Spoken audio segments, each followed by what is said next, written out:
The second flag was the green flag, and it's all about climate change. There are three sub-flags to the green flag: temperature, and certainly the vast bulk of temperature readings indicate that the world has warmed up by at least 1 degree centigrade over the last 50 years. Yes, there are places where it's been level, and there have been places where it's declined. And that data is used by the dissidents of the theory to say that it is incorrect. But it ignores the bulk of the evidence. And if you talk to climate change experts, they will tell you that they give a 95% probability to the warming up being due to man-made carbon emissions rather than just part of a natural cycle. And therefore, Australia itself is beginning to feel that extra heat, and things like water are going to become much scarcer over the next 50 years. Now, this creates opportunities and threats. It creates opportunities for the alternative energy industries that take people away from fossil fuels which emit carbon dioxide.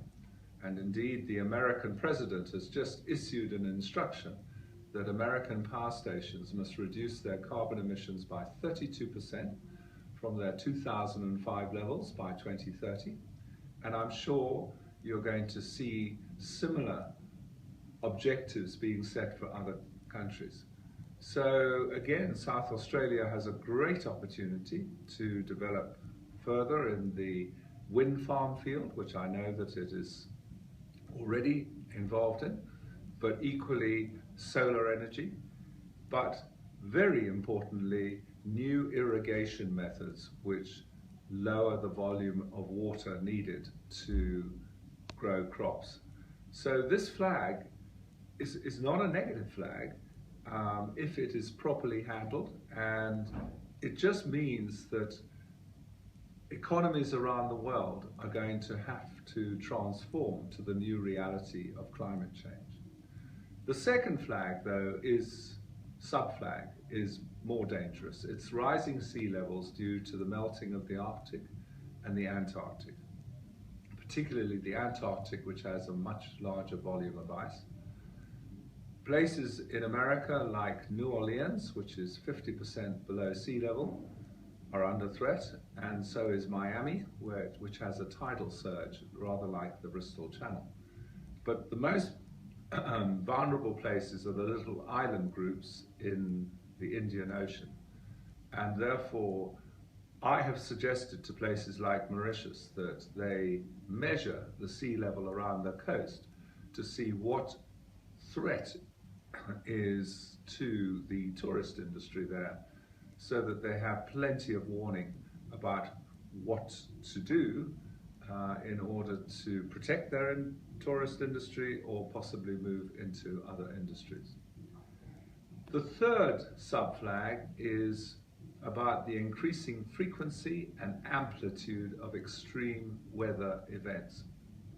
And this is the one that is going to change people's minds, because of this, obviously property is being damaged and human lives are being lost.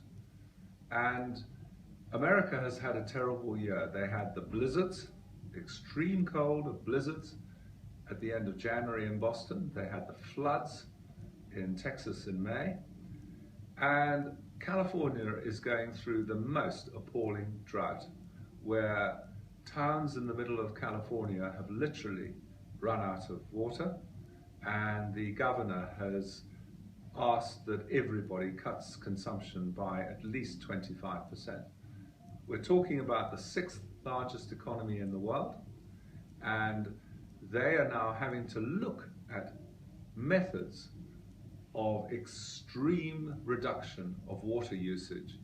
And that's why I feel that the whole science of irrigation is going to be transformed over the next 10 to 15 years.